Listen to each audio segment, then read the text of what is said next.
during the National Day holiday. We planned to drive back to my husband Robert's hometown to celebrate the festival. One day before our departure, my husband's first love, Jennifer, came to him in tears, saying that she couldn't buy a ticket to go home. Without hesitation, Robert gave up my seat in the car to Jennifer and told me to take the high-speed train instead. I looked at Robert in disbelief, my eyes filled with shock. Even Thomas, our son, told me to take the high-speed train. Mom, Aunt Jenny is so beautiful.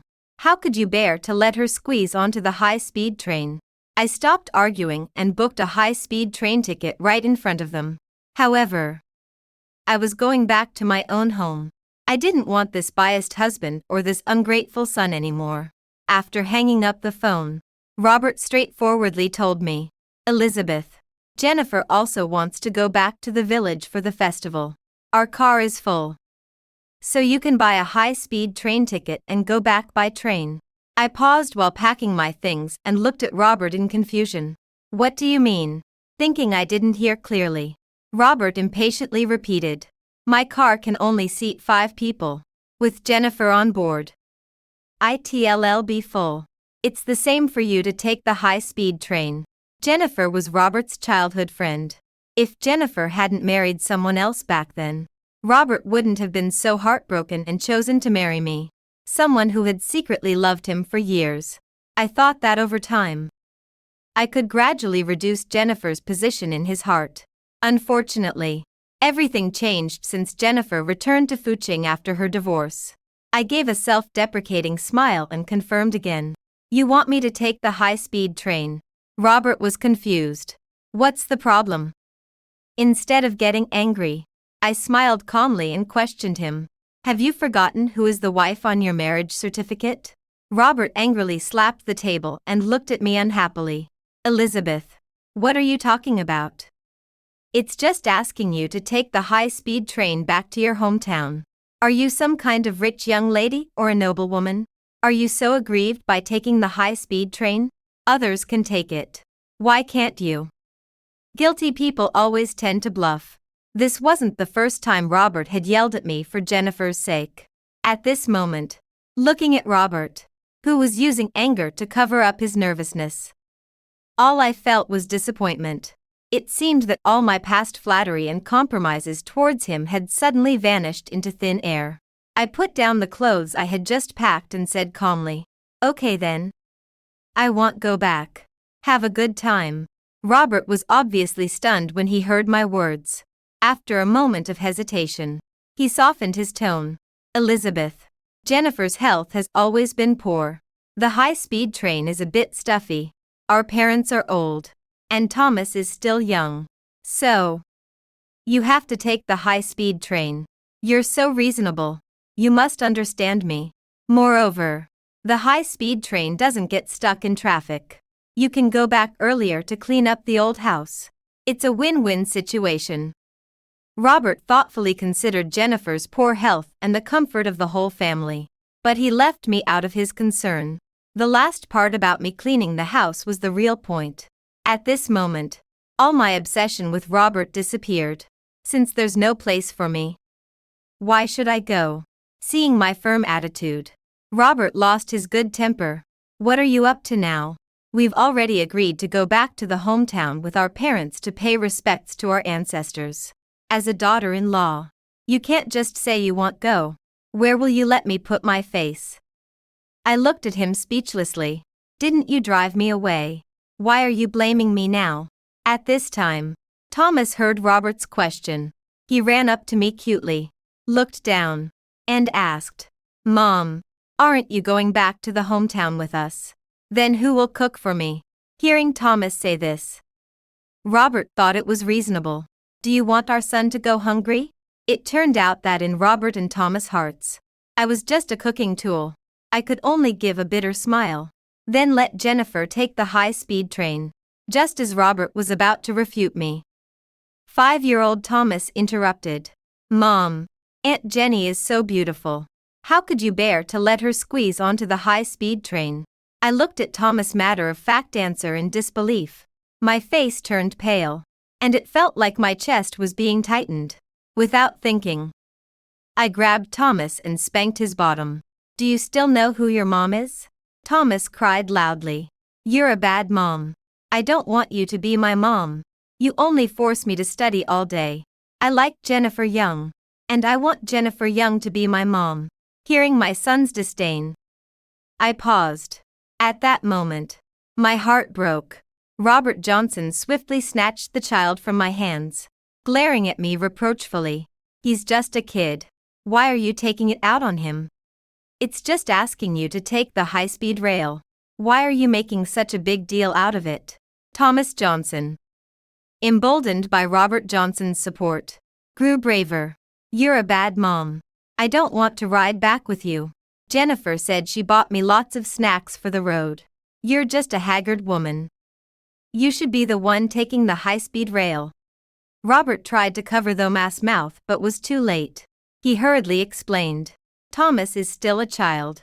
He doesn't understand anything. Yet he has ears, eyes, and a mouth. If someone teaches him, he'll listen, learn, and speak." Only then did I realize that in Robert's eyes and his first loves, even in the heart of the son I raised with such care, I wasn't a wife or a mother. I was just a despised haggard woman, saddled with all the housework, staring at those two faces, so alike even in their fondness for Jennifer. I decided, enough is enough. Even a nanny charges for her services. Why should I serve these ungrateful wretches for free? Seeing me silent for so long, Robert patiently reasoned with me. "Jennifer, don't be angry. Just humor me this once. Our parents are getting older, and Thomas is still young. So you're the only one who can take the high-speed rail. Didn't you spot a coat you liked on Amazon last time? I'll buy it for you on Black Friday. Okay." I looked at Robert mockingly. Whenever we argued before, he never apologized directly. Instead, he'd picked the cheapest item from my long unfulfilled wish list to buy me, just to smooth things over. I always thought Robert and I were both budgeting carefully for our little family. But when Jennifer had her birthday, Robert secretly spent a month's salary to buy her a designer handbag. That's when I knew. The more a man spends on you, the higher your status in his heart. And I was the least important. Over that, I had a huge fight with Robert, only to be met with his retort. "You're just making a scene." I think that's when the cracks began in the marriage I'd worked so hard to build. For the sake of my child, I endured it again and again. This time, Robert still insisted on waiting until Black Friday to buy me that coat. Recalling the reality of these years of marriage, a husband who only sprawls in front of the computer playing games after work, a son who resents my strictness and despises me, it seemed there was nothing left worth fighting for. Spending every day revolving around Robert and my son was utterly meaningless. Beyond work, all I did was serve them at home. No life of my own. Suddenly, I'd had enough of this house. I pulled out my phone and, under Robert's gaze, booked a high-speed rail ticket. He left contentedly with our son, not knowing I'd booked a ticket back to my own home. The next morning, Jennifer dragged her luggage to my front door. Since Robert and the others were taking the highway and worried about traffic, they planned to leave early. Robert's first glance at Jennifer was full of reproach. "Didn't I tell you to wait at home? Isn't this huge suitcase heavy for you?" With that, he took an oversized suitcase from Jennifer's hands. I stood quietly by the door, watching them exchange concern, feeling nothing inside. I glanced at the big suitcase I packed last night, recalling what Robert Johnson said last night. Elizabeth Davis. "The trunk can't hold so many suitcases. Jennifer Young must have suitcases too. So you'll have to take this one with you on the high-speed train yourself." Looking at the two similarly sized suitcases, Jennifer would get tired carrying it, so it should be me doing it. I understood clearly. Robert wasn't incapable of caring for others. He just couldn't care for me. I didn't argue against his suggestion because it suited me perfectly, whether intentional or not. Jennifer and Robert chatted warmly for a while before noticing me behind them. Jennifer instantly put on a slightly apologetic expression. Elizabeth, it's all my fault. If it weren't for me, you wouldn't have to take the high-speed train. Her words and tone sounded sincere. But I didn't hear any real apology. Instead, there was a hint of gloating. I raised an eyebrow and looked at Jennifer, whose face was full of drama. If you feel bad, why not go buy a ticket right now? Jennifer didn't expect me to propose something so straightforward. She froze on the spot. Looking hurt, Robert shielded Jennifer behind him like a mother hen protecting her chicks and glared at me unhappily. Elizabeth, didn't we agree on this last night? Why are you going back on your word? Standing behind Robert, Jennifer put on an affected act and explained. Elizabeth, it's all my fault. I've had a weak constitution since childhood and can't stay in enclosed spaces for too long. Don't blame Robert's only asking you to take the high-speed train because he's worried about my health. Please don't let this affect your relationship because of me. It sounded more like Jennifer was boasting about being more important to him than an explanation. I was grateful I had given up on Robert. Watching the two of them pressed close together, I suddenly laughed. I was just joking. Why are you so tense? Robert's expression softened considerably, and he started moving the luggage. Just then, my son in the room heard the noise and rushed out of the bedroom, pushing me aside and lunging straight into Jennifer's arms to whine. Aunt Jennifer, you're finally here. I missed you so much. He shoved me hard against the doorframe, making me grimace in pain. Within seconds, a large bruise formed on my arm. Thomas hadn't been this affectionate with me since starting elementary school. He always complained that I gave him too much homework, leaving no time to play. As his mother, I felt for him, but I never eased up on my strictness. Sadly, all this had become the trigger for Thomas to resent me. In contrast, he adored Jennifer, though Ma's clear voice kept ringing in my ears. Aunt Jennifer, be my mom. Okay, if you were my mom, I could see you every day. Then I could eat all kinds of yummy food and never have to study again. Each word felt like a knife slicing through my heart, turning my past efforts into sharp blades stabbing back at me. No one stopped Thomas from speaking. Only Jennifer's sidelong glance flickered with a hint of victorious gleam. She pulled Thomas into her arms and said softly, If you want to call me Mom, you can call me Mom. Having such a sweet, adorable son like you makes me so happy. I clapped right beside them. Taking a thief as your mother, you're learning well. Thomas flushed bright red at my words. Jennifer stood united with Thomas. Children understand purity best. They like whoever treats them well. Don't you agree, Elizabeth? I nodded. I don't have a habit of rushing to be someone's stepmother.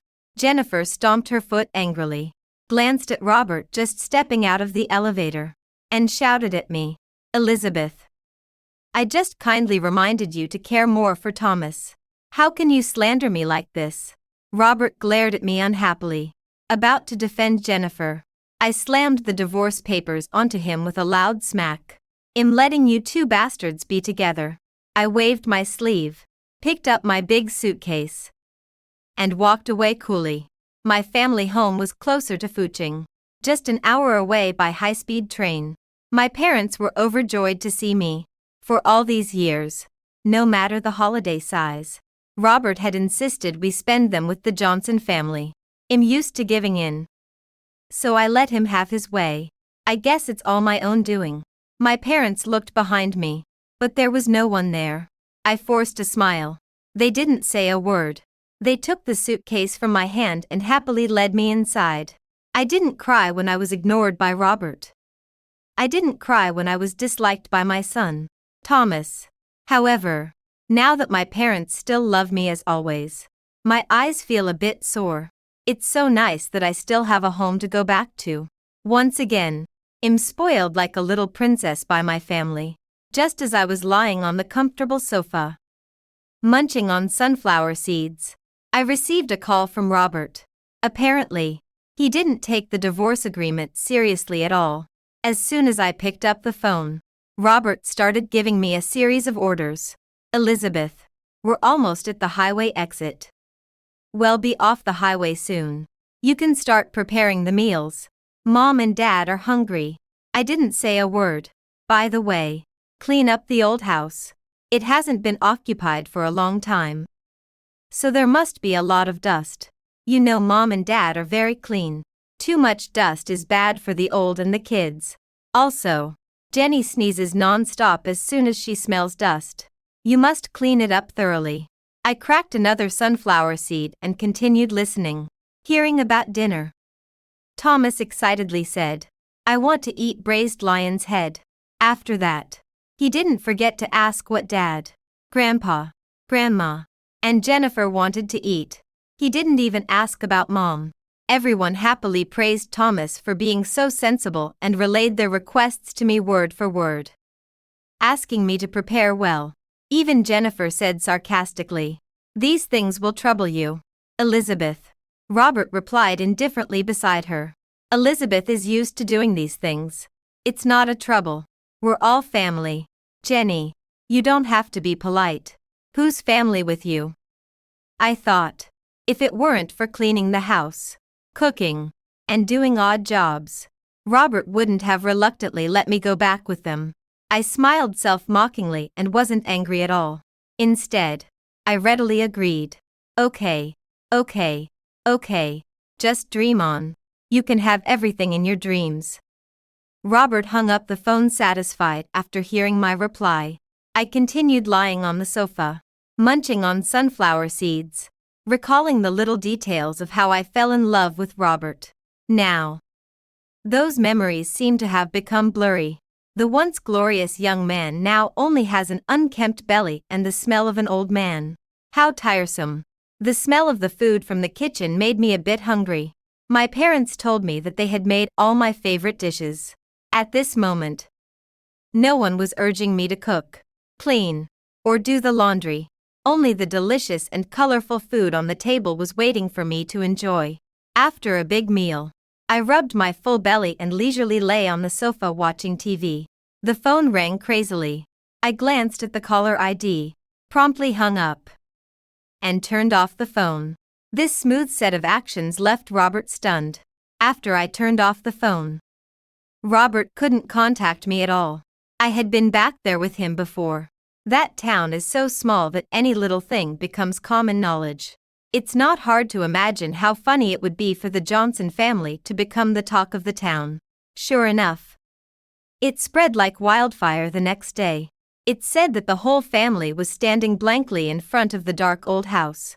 In the end, he had to take them to a hotel in the nearby town. Robert was so angry that he kept calling me. Finally, after the 100th call, I slowly picked up. Without thinking, Robert started scolding me right away.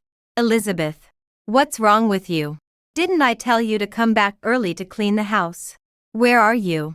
No matter where you are, come back to Tianshui town right away. The whole family is waiting for you. You should know when to stop throwing tantrums. How can you be a wife and a mother? I thought that even if something happened to me at this moment, he would only care if I could cook for them and serve them wholeheartedly. Such a marital bond. It's better to end it sooner. Faced with Robert Johnson's hysteria, I didn't have the slightest emotional fluctuation. Just spoke calmly. Is your family missing arms or legs? Can't you eat without me? You're all grown-ups. Yet all you know is to beg for handouts. Why not just sit in the middle of the road with a bowl? It'd be faster. Robert was stunned by my words, frozen in place. Usually, I'm used to being soft-spoken. Robert had long seen me as a pushover, bullying me at will. Just as Robert was about to accuse me, he heard the busy tone. Beep, beep.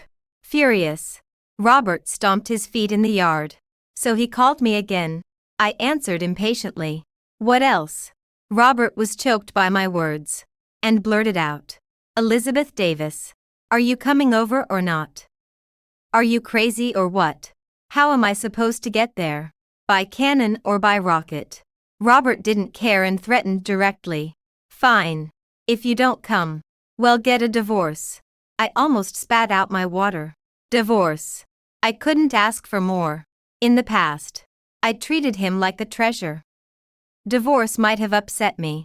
But now, the sooner, the better. I lazily dropped a line. The divorce papers are already on the coffee table. Just sign them. And hung up again, leaving Robert standing stiffly in the hotel, unable to come to his senses for a long time.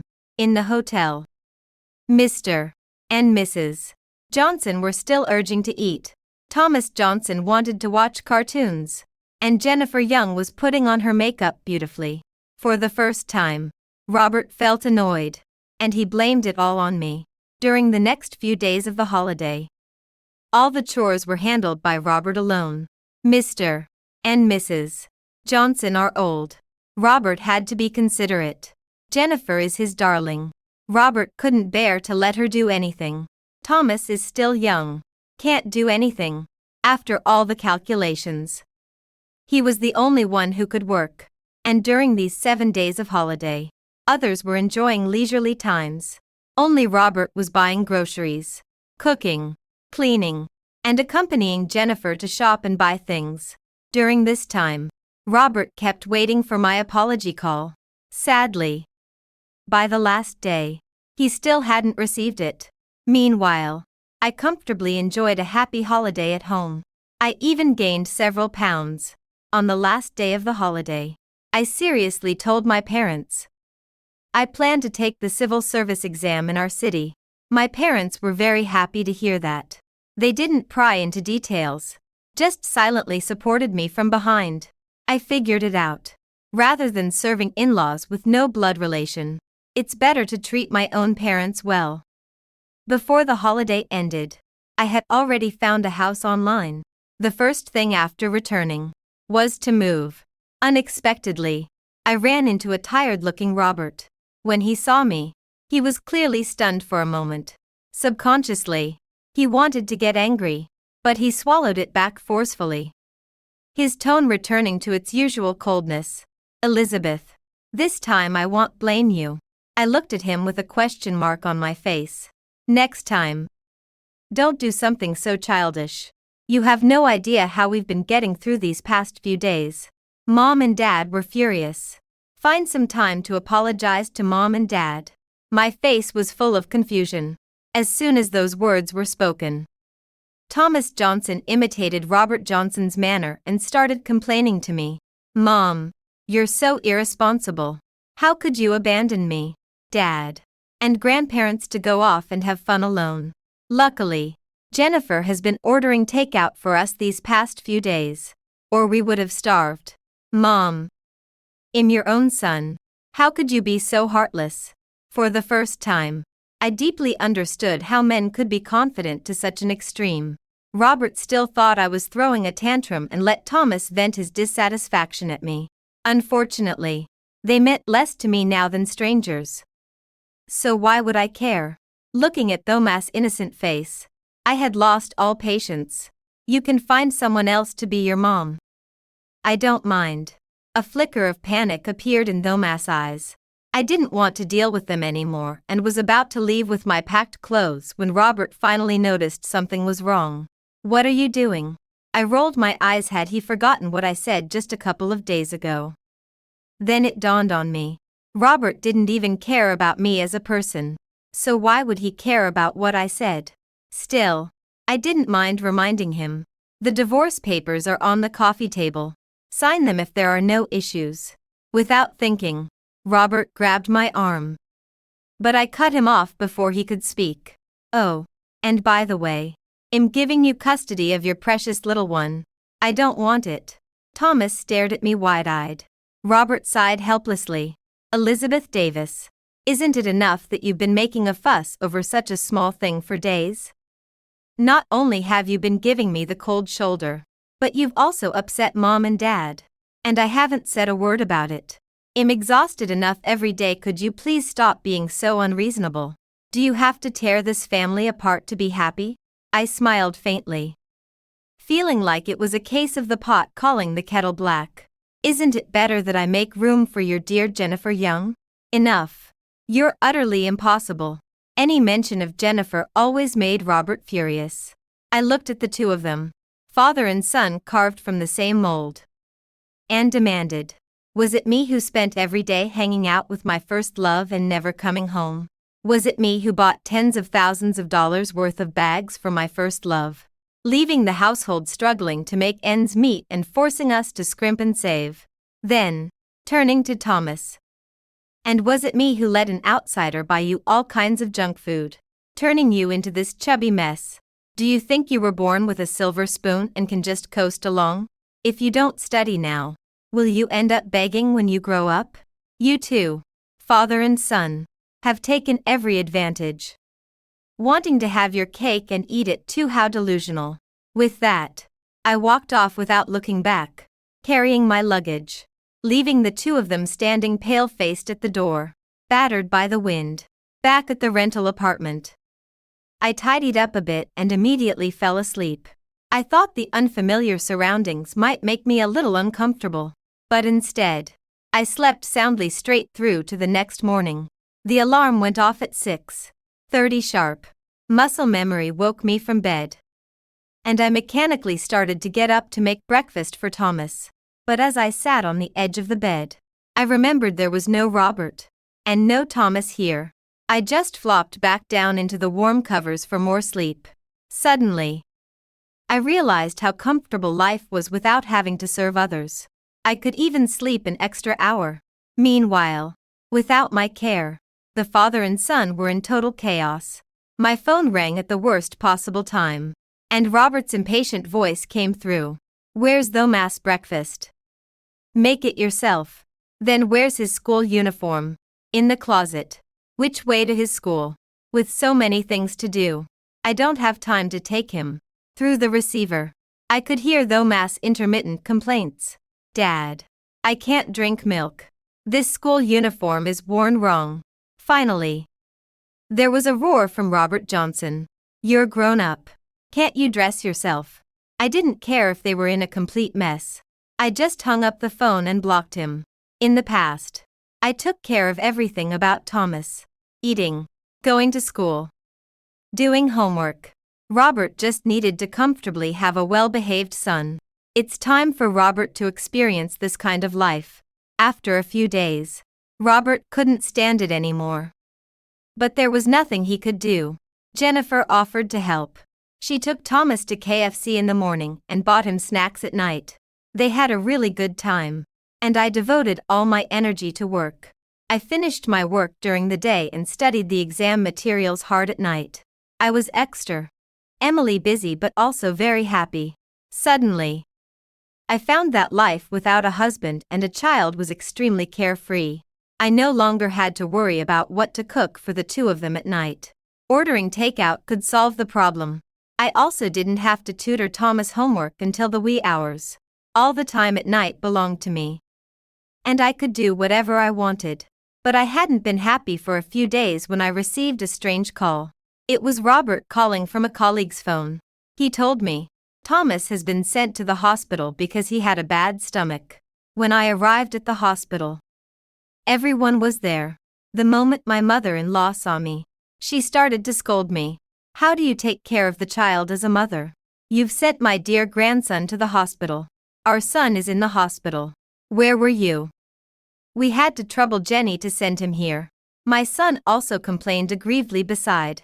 "Grandma, Mom doesn't want me and Dad anymore. She hasn't cared about us for several days." Hearing this, my mother-in-law was even more furious. "Elizabeth, the first never liked you. How do you be a wife? You're never at home. Why did you get married?" I looked at my mother-in-law amusingly. It was okay for her to pick on me on a daily basis, but we were about to get divorced. Where did she get the nerve? This time, I wasn't going to tolerate it anymore. "First of all, I'm going to divorce your son." My mother-in-law was stunned when she looked at me and hadn't reacted yet. "Secondly, your dear grandson, wants to change his mother, and I'll grant his wish." Thomas looked at me aggrievedly with tears welling up in his eyes. Finally, it was Jenny who kept feeding your dear grandson junk food that made him end up in the hospital. The wrongdoer should be held accountable. Find the right person and stop blaming me. Hearing this, Jenny's face turned red and then pale, just as she was about to explain. My mother-in-law interrupted her. Jenny was kind enough to help you take care of the child. As a mother, you don't thank her but blame her. No wonder my son doesn't like you. Enough. Robert came late and saw this scene. My mother-in-law was about to say something more, but was stared back by Robert with a look. It was obvious that Robert hadn't been having a smooth time these days. But unfortunately, it had nothing to do with me. I had already wasted half a day coming to the hospital today. Since there was nothing serious, I planned to leave. But Robert grabbed my arm and held me in a slightly tired voice. Elizabeth, you've been making a fuss for so long. Thomas and I can't live without you. Come home. I gave Robert a big smile and said, sure. Sign the divorce agreement. And I'll go home to pack my things. Without thinking, I pried Robert's hand off. You don't deserve my forgiveness now. After what happened in the hospital, I thought Robert would agree to the divorce. But unexpectedly, instead of signing the agreement, he always hung around the community where I rented. Sometimes he brought vegetables. Sometimes he bought fruits. And sometimes he said Thomas missed me very much recently.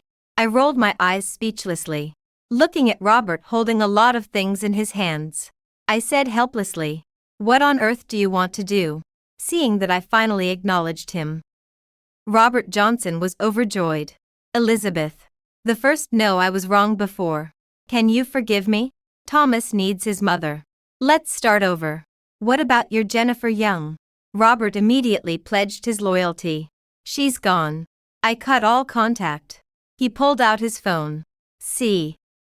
I blocked and deleted her completely. She won't come between us ever again. Please come home with me. I watched the man I'd loved for 10 years with bitter amusement. Even now, he still didn't understand Jennifer was never the real obstacle. He was. His actions taught Thomas. You don't have to respect your mother. His indulgence told Jennifer. You can bully her anytime. His indifference showed his parents. She's a pushover. Today it might be Jennifer. Tomorrow it could be countless others. I refused to drown in this any longer. I raised an eyebrow, ready to shatter the illusion. Robert, do you actually love me? He nodded without hesitation.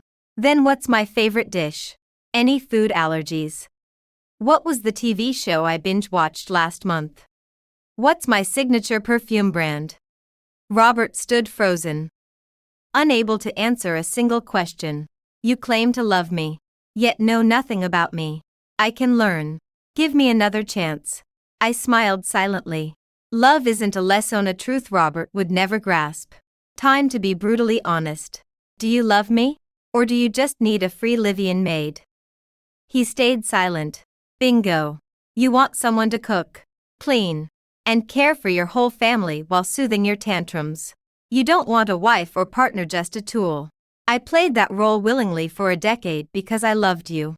Robert flushed crimson. Caught. But I don't love you anymore. And you can't exploit me. Stunned, he struggled to respond. I checked my watch. Done with this conversation. Sign the divorce papers, or I'll see you in court. Without another word, I returned to my apartment to study. Robert lingered outside until nightfall before stumbling away. He never reappeared. Weeks later, my lawyer handled the divorce while I prepped for exams until the math teacher called. Hello, the math's mother. School ended hours ago. No one's picked him up. Can you come? I declined instantly. I'm divorced. Thomas lives with his father. Contact Robert Johnson. Then I asked her to put Thomas on speaker. Thomas, you chose to replace me. Own your words. There are no second chances. Stop these games. You got what you wanted. Don't look for me again. There was silence on the other end, but I didn't bother with it and hung up directly. After thinking it over, I unblocked Robert Johnson's number and called him. He sounded a bit excited when he saw my call. Elizabeth Davis. But I cut him off coldly before he could finish. Thomas Johnson's school called me. You'd better update the contact information.